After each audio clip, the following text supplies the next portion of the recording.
Weekend predates Saturday Night Live. It premiered October 19, 1974, and would air the first Saturday of every month in late night until June 3, 1978, when it was moved to primetime on Sunday. Usually a live sporting event means it's a West Coast game, but here Indiana played UCLA in neutral St. Louis with a 10:30 p.m. local start time, November 29, 1975. Madison Square Garden has held its share of track meets, including the International Track Association, a short-lived professional league, on March 27, 1976. On August 28, 1976, delayed a week from when it was originally intended to air, the pilot of a news show based on People magazine aired. It was not picked up.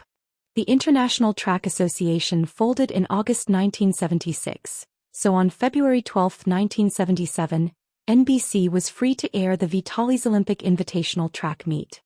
The TV show, starring Howard Hesseman and Mary Fran as satirical news anchors, aired April 30, 1977. A late-night Giants-Dodgers game aired July 2, 1977, apparently because of delays from Wimbledon. A different type of tennis, the mixed-gender World Team Tennis All-Star Game, aired July 9, 1977. The Great American Laugh-Off, a stand-up comedy special that featured one of the first televised appearances of a young Robin Williams, aired on October 22, 1977. NBC frequently showed the Papal Mass from St. Peter's Basilica in Rome, which would take over the SNL slot whenever Christmas Eve was a Saturday. All I can really find about Off Hollywood is that it was a comedy special satirizing TV programs that aired January 14, 1978. The Vitalis U.S. Olympic Invitational meet happened again on February 4, 1978. Lou Disco 90 minutes of footage from Studio 54 presented by Dick Clark, airs August 19, 1978. It's on YouTube and there's some real bizarre stuff going on. After SNL became a success, NBC commissioned some comedy specials from Lorne Michaels, including this one featuring fake off-season recaps from the cast. It aired October 28, 1978. Another late-night neutral-site basketball game, 13th-ranked Kentucky vs. 2nd-ranked Notre Dame in Louisville, December 30, 1978. The U.S. Olympic Invitational track meet returned for another year on January 20, 1979. SNL's Gary Weiss directed Diary of a Young Comic, with Richard Lewis playing a fictionalized version of himself. It aired February 3, 1979. The cast and crew of SNL teamed up with the legendary comedy team of Bob Elliott and Ray Golding for this sketch comedy special, March 31, 1979. Olympiathon 79, a 6.5-hour live event about the 1980 Olympics, bled over into the SNL Timeslot when it aired April 21, 1979. NBC had paid for the rights to the 1980 Olympics, but when the U.S. Olympic team decided to boycott, the telecasts were cancelled. A repeat engagement from the previous year, Notre Dame vs. Kentucky in Louisville on December 29, 1979. November 29, 1980, 2 weeks into Season 6, NBC rushed Roadshow on the air during a week off because of how bad the ratings had been. It starred John Candy traveling around, and a segment of him in Carbondale, Illinois on Halloween is available on YouTube. December 27, 1980, 5 episodes have aired in Season 6, and NBC still refuses to re-air any of the episodes, here opting for a Dick Clark variety special. On December 19, 1981, it was DePaul at UCLA in college basketball in a late-night game for the East Coast. Canada's SCTV began airing on NBC on Friday nights in the spring of 1981, to replace Dick Ebersol's music show Midnight Special, because he had moved to SNL. It was decided to put this best of episode on Saturday as a test, on January 16, 1982. Newspapers report that Twilight Theater, created by Steve Martin, was a test for a possible SNL replacement. It aired February 13, 1982. Another episode of SCTV, the People's Global Golden Choice Awards, aired on Saturday, May 1, 1982. Another SCTV episode, Chariots of Eggs, starring Daryl Hall and John Oates, aired June 5, 1982. Apparently the ratings were lackluster and they'd never put SCTV on Saturday again. Gilda Radner had made a movie based on the Broadway show she did in the summer of 1979, and NBC got the rights to air it on October 16, 1982. Twilight Theater never did replace SNL, obviously, but they did make a second episode, this one starring Leslie Nielsen, which aired November 6, 1982. On May 28, 1983, the Democratic National Committee aired the 17-hour Celebrate America telethon that bled over into late night. I can find very few sources about it, but one claimed that it inexplicably lost money, foreshadowing the results of the 1984 election. On June 18, 1983, NBC opted to air a news report of Pope John Paul II's visit to his native Poland, at the time still under communist rule. Dick Ebersol created Friday night videos to cash in on the popularity of MTV and music videos, and a Friday Night Videos Saturday special would air on October 29, 1983. Records indicate that it opened with Michael Jackson's Beat It. A Memphis-UCLA basketball game had an 11:30 p.m. start time on the East Coast on December 17, 1983. Christmas Eve was on a Saturday again in 1983, so NBC aired Pope John Paul II's Midnight Mass from Rome. Late Night with David Letterman began in February 1982, on weekdays of course, but on February 4, 1984, the 90-minute second anniversary special aired on Saturday, to be followed by other specials. On March 24, 1984, the first ever SNL compilation show aired in the late-night time slot. They will usually make at least one of these a year, and it will lead to less new specials airing. Have you ever heard of The Jerk 2? It was a reworking of the Steve Martin movie intended as a TV pilot, but it was not picked up to series and instead released as TV movie. It aired in primetime in January 1984, and then again in the SNL timeslot on March 31, 1984. Steve Martin is listed as an executive producer, but was not otherwise involved. Welcome to the Fun Zone was a comedy variety show featuring Weird Al Yankovic as the special guest, which aired June 2, 1984. Weird Al made the instrumental theme song, which is the song his band comes on stage to at the start of his concerts. Another Friday Night Videos Saturday special aired on August 11, 1984, and again on November 24, 1984. David Letterman's third anniversary special aired on January 26, 1985.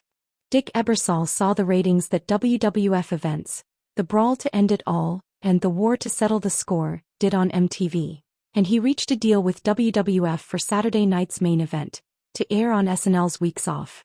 The first one aired on May 11, 1985, and featured Hulk Hogan defending the WWF Championship from Cowboy Bob Orton. As the image notes, Television Parts was a primetime series that aired in the summer of 1985, with music videos mixed with comedy sketches. It was cancelled after 4 episodes, with the remaining material released in a 90-minute episode in the SNL timeslot on July 27, 1985. It Came from Hollywood was a 1982 comedy documentary with wraparound segments featuring Dan Aykroyd, Gilda Radner, John Candy, and Cheech and Chong. It aired in NBC Late Night on August 24, 1985. Saturday night's main event number 2 aired on October 5, 1985, with Hulk Hogan defeating Nikolai Volkov for the WWF Championship. SNL Season 11, with the return of Lorne Michaels and an all-new cast, didn't premiere until the second week of November, and they needed a couple of specials to fill time, so on October 26, 1985, David Letterman's Guide to the Tri-State Area aired. The following week, November 2, 1985, aired with Ricky the Dragon Steamboat defeating Mr. Fuji in a Kung Fu challenge.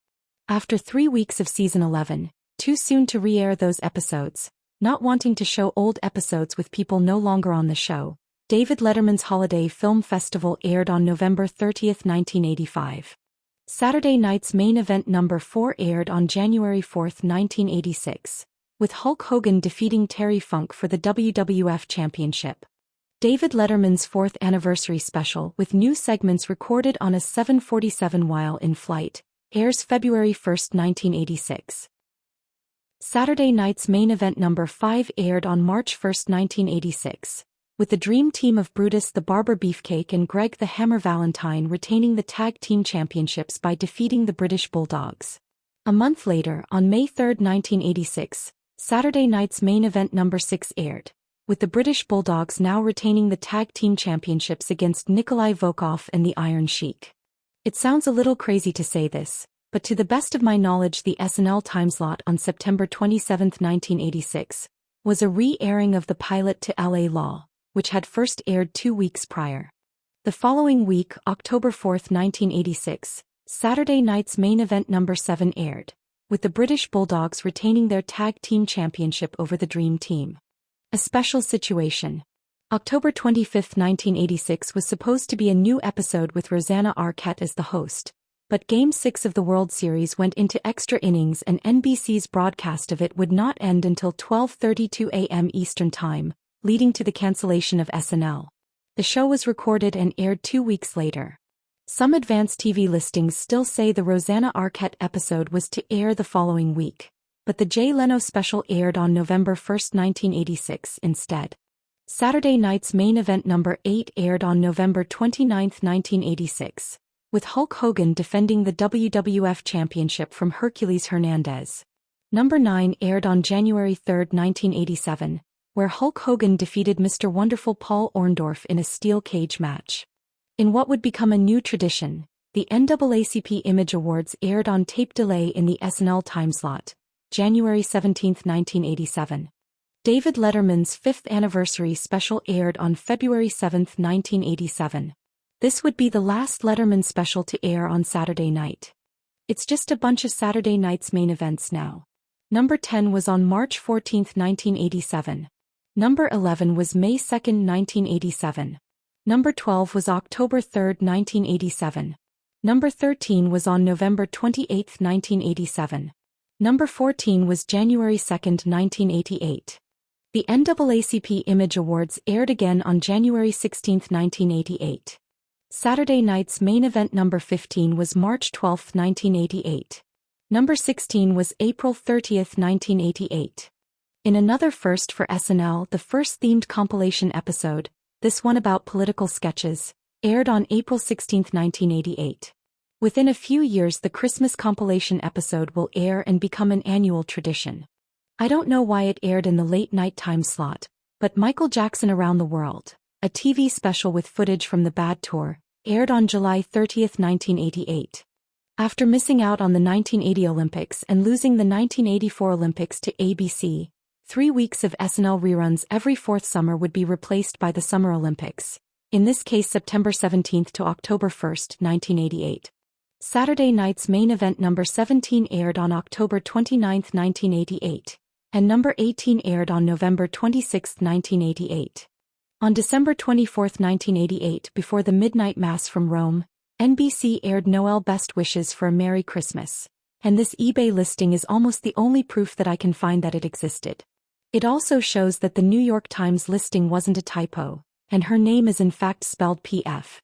6 Saturday night's main events aired in 1989, January 7, March 11, May 27, July 29, October 14, and November 25. The NAACP Image Awards returned on January 14, 1989. 4 Saturday night's main events aired in 1990, on January 27, April 28, July 28, and October 13. Between the reruns and the best of shows and the new Christmas special in 1990, that's 52 weeks covered in a boring, predictable way. One more airs on April 27, 1991, the last one to air on NBC in late night. There was no NAACP Image Awards in 1991 because they changed the timing, but the 1992 ceremony happened on January 25, 1992. 1992 meant the return of the Summer Olympics, which preempted SNL reruns from July 25 to August 8. The NAACP Image Awards happen again on January 23, 1993. The next themed compilation episode airs, Sports Extra, which always airs the day before the Super Bowl, in this case on January 30, 1993. The NAACP Image Awards air on January 22, 1994. This would be the last of these awards in late night. The 1995 show was cancelled because of financial concerns, and when they returned in 1996 they moved to primetime on Fox. And on October 29, 1994, the Halloween special airs for the first time. The Martin Short Show, the TV sitcom, was cancelled in 1994 after only 3 episodes. On May 20, 1995, The 90-minute special, the show formerly known as The Martin Short Show, aired. This is not to be confused with the 1999 The Martin Short Show, which was in the style of a late-night talk show. The Summer Olympics were back in 1996, taking over from July 20th to August 3rd. Chris Farley died December 18, 1997. By February 21, 1998, they had created a special they called A Tribute to Chris Farley. I don't know if it was identical to what would be on the Best of Chris Farley DVDs or not. Months later, Phil Hartman was murdered May 27, 1998 by his wife. A compilation episode entitled Saturday Night Live Remembers Phil Hartman aired on June 13, 1998. These two would open up the floodgates on Best of shows. Belushi and Radner had Best of videos released on VHS tape after their deaths, but I don't think they ever aired on NBC. John Belushi was on August 15th, Eddie Murphy on August 22nd, Dan Aykroyd September 5th, Gilda Radner September 12th, Dana Carvey October 10th, Steve Martin November 28th, all these in 1998. Mike Myers was June 19, 1999.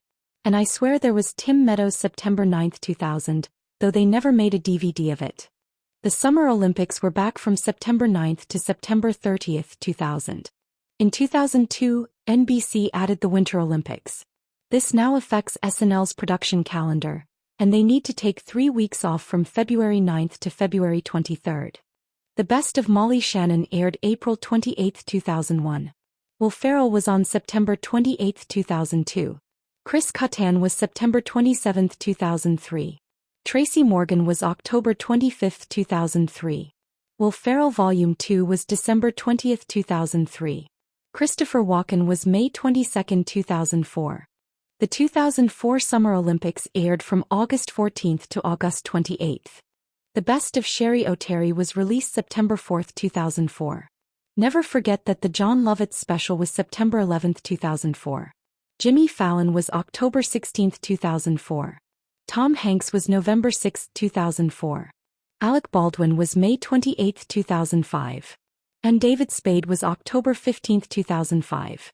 And you don't know how it bugs me that Fallon's inexplicably seems to have a different layout scheme. The Best of Commercial Parodies first aired on November 5, 2005. Christmas Eve was a Saturday this year, so December 24, 2005, was once again time for the Pope's Midnight Mass. New Year's Eve is always 7 days after Christmas Eve, but December 31, 2005 was the first Saturday New Year's Eve of the Carson Daly era. SNL went off the air for 3 weeks for the 2006 Winter Olympics, from February 11 to February 25. The Best of Saturday TV Funhouse aired on April 29, 2006. And the Best of Daryl Hammond aired on November 4, 2006, I swear. Saturday night's main event returned to NBC in 2006, but the first two were aired in prime time.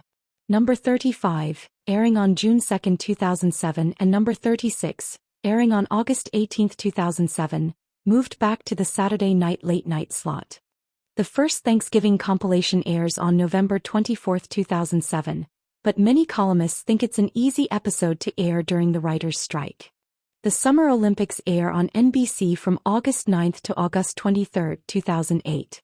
The Winter Olympics bump SNL off the air on February 13 and February 20, 2010.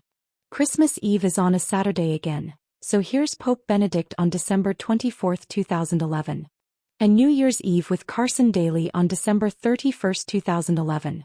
The Summer Olympics are back from July 28 to August 11, 2012. And the Winter Olympics from February 8 to February 22, 2014. The Summer Olympics air from August 6 to August 20, 2016. Midnight Mass with Pope Francis airs on December 24, 2016. And New Year's Eve with Carson Daly on December 31, 2016. The David S. Pumpkins Halloween special aired on October 28, 2017. Any questions? The Winter Olympics aired from February 10 to February 24, 2018. The 2020 Summer Olympics were delayed to July 24 to August 7, 2021. The 2022 Winter Olympics aired from February 5 to February 19, 2022. The 2024 Summer Olympics aired from July 27 to August 10, 2024. The 2026 Winter Olympics aired from February 7 to February 21, 2026.